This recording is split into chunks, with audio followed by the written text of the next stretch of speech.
Hello uncle.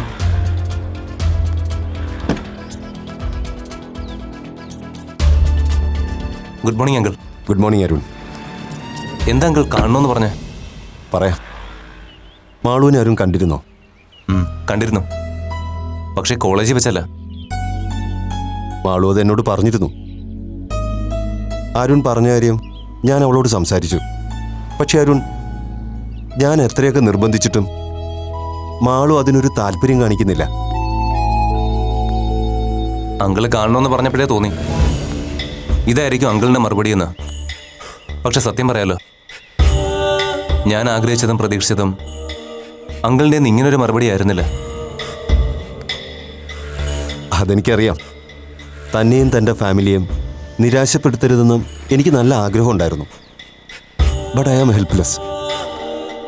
ഇനി ഒരിക്കലും ഈ പ്രപ്പോസലിൽ താല്പര്യമില്ലെന്നും പറഞ്ഞ് അവൾ വാശി പിടിക്കുമ്പോൾ ഇപ്പോഴത്തെ സാഹചര്യത്തിൽ എനിക്കവളെ ഒരു പരിധി കൂടി നിർബന്ധിക്കാൻ പറ്റില്ല. I am really sorry Arun. ഈ ബന്ധം വേണ്ടെന്ന് വയ്ക്കാൻ മാളു എന്താ റീസൺ പറയുന്നത്? അപൂർവമായിട്ട് ചങ്ങാത്തം വേണ്ടെന്ന് ഞാൻ പറഞ്ഞതാണോ ആ കുട്ടിയുടെ കണ്ണിൽ ഞാൻ ചെയ്ത തെറ്റ്? അവൾക്കെന്തോ അത് വലിയൊരു ഇൻസൾട്ടായിട്ടാണ് തോന്നിയത്. അതുകൊണ്ടാവും അവൾക്ക് അരുണിനോടൊരു താല്പര്യക്കുറവുണ്ടായത്. അതുകൊണ്ട് മാത്രമൊന്നും ആവില്ലെങ്കിൽ ഈ പ്രപ്പോസൽ വേണ്ടെന്ന് വെക്കാൻ ആ കുട്ടിക്ക് മറ്റെന്തോ കാരണമുണ്ട്. അപ്പൂന്റെ കാര്യം വെറുതെ എന്തോ എക്സ്ക്യൂസിന് വേണ്ടി വലിച്ചഴിക്കുന്നേ ഉള്ളൂ. അങ്കിൾ, തുറന്നു പറയുന്നതുകൊണ്ട് ക്ഷമിക്കണം. മാളവികയ്ക്കിപ്പോ മറ്റാരോടോ എന്തോ ഒരു അഫെയർ ഉണ്ടെന്ന് തോന്നുന്നു. അന്ന് ഞാൻ മാളവികയെ കണ്ടത് അയാളുടെ ഒപ്പം. യെസ്, അതും ആള് പറഞ്ഞു. പക്ഷെ അരുൺ, അത് മോൻ ഉദ്ദേശിക്കുന്ന പോലെ ഒരു റിലേഷൻ അല്ല. അന്ന് അരുൺ അവളോടൊപ്പം കണ്ടത് ഡോക്ടർ ജോബിനെയാണ്. ജോബിൻ ഞങ്ങളുടെ ഒരു ഫാമിലി ഫ്രണ്ടിന്റെ മകനാ. ജോബിനും അയാളുടെ അമ്മയും കുറച്ചുനാൾ ഔട്ട് ഓഫ് സ്റ്റേഷനായിരുന്നു. ഈയിടെ എവിടെ തിരിച്ചെത്തിയത്. ജോബിനിവിടെ മെഡിക്കെയർ ഹോസ്പിറ്റലാണ് ജോലി ചെയ്യുന്നത്. ഞാൻ പറഞ്ഞില്ലായിരുന്നോ മാളുവിനൊരു ഡിപ്രഷൻ ഉണ്ടായ കാര്യം? ആ ഒരു സിറ്റുവേഷൻ ഓവർകം ചെയ്യാൻ ജോബിനാ മാളുവിനെ നല്ല രീതിയിൽ സഹായിച്ചത്. അപ്പോ അവര് തമ്മിലൊരു പേഷ്യന്റ് ഡോക്ടർ റിലേഷൻ മാത്രമാണെന്നാണോ അങ്കിൾ പറയുന്നത്? യെസ്, അതങ്ങനെ തന്നെയാ. ശരി, അങ്കിൾ എങ്ങനെ ഉറപ്പ് പറഞ്ഞാ എനിക്ക് വിശ്വാസമാണ്.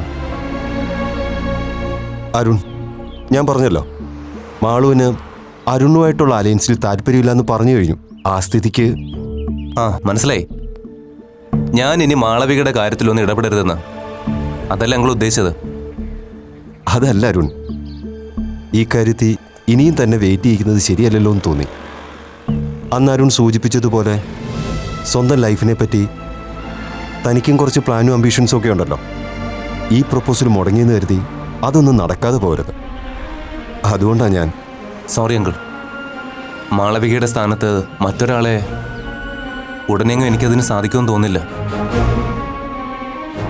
ഞാൻ എത്ര കാലം വേണമെങ്കിലും വെയിറ്റ് ചെയ്യാൻ തയ്യാറാ.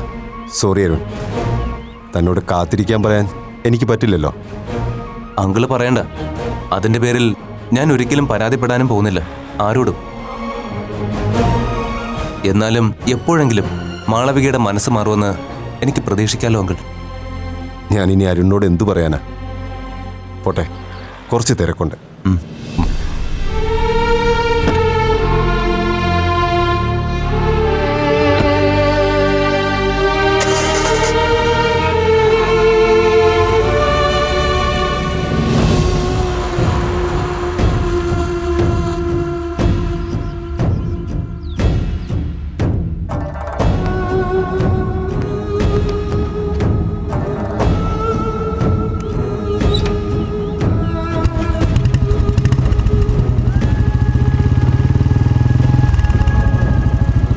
Excuse me, doctor.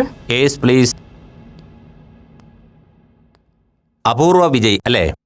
അതെ. ഇരിക്കൂ. ഡോക്ടർ ജോബിനുമായി അപൂർവയ്ക്ക് എങ്ങനെ പരിചയം? ഡോക്ടർ എൻ്റെ ഫാമിലി ഫ്രണ്ടാ. പക്ഷേ ഈ അടുത്താണ് ഞങ്ങൾ പരിചയപ്പെട്ടതെന്ന് മാത്രം. ഓക്കെ. ജോബിൻ വളരെ വേഗമായി അപൂർവയുടെ കാര്യം ബ്രീഫ് ചെയ്തിരുന്നു. പക്ഷേ അതുപോരല്ലോ. ഹിസ്റ്ററിയിലേക്ക് കടക്കും മുമ്പ് അപൂർവയോട് ഞാനൊരു ചോദ്യം ചോദിക്കട്ടെ? Sure doctor. Okay, straight my question. എന്തുകൊണ്ട് ഈ സർജറി?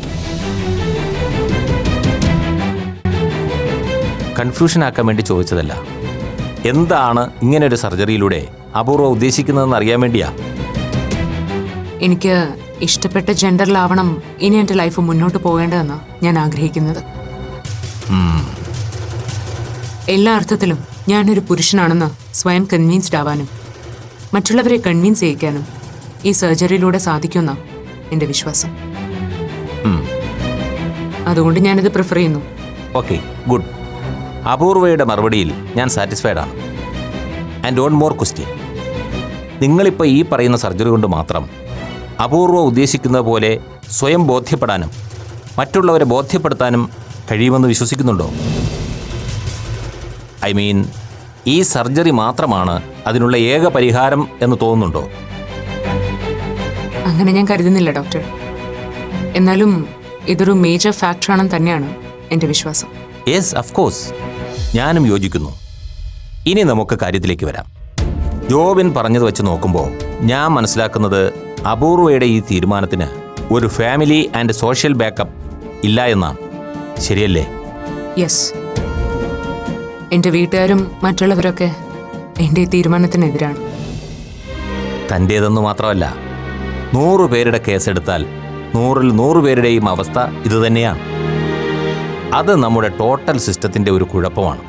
സൊസൈറ്റിയിലെ ഒരു മൃഗീയ ഭൂരിപക്ഷം ആൾക്കാരും ഇതൊരു സെക്സ് റിലേറ്റഡ് ഇഷ്യൂ ആയിട്ടാണ് കാണുന്നത്. നമ്മുടെ സമൂഹം അതുവരെ വളർന്നിട്ടുള്ളൂ എന്ന് ഈ സമൂഹത്തോട് പറയേണ്ടി വരും. പോട്ടെ, അത് നമ്മുടെ കൺസേൺ അല്ല.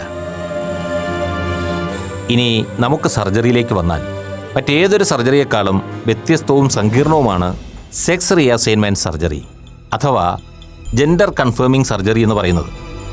ലിംഗമാറ്റ ശസ്ത്രക്രിയ എന്നൊക്കെ നമ്മൾ വളരെ സിമ്പിളായി ഇതിനെ വിളിക്കുമെങ്കിലും ഒരു സെക്സ് ഓർഗൻ്റെ റീപ്ലേസ്മെൻറ്റോ റീഇംപ്ലാന്റേഷനോ മാത്രമല്ല അവിടെ നടക്കുന്നത്.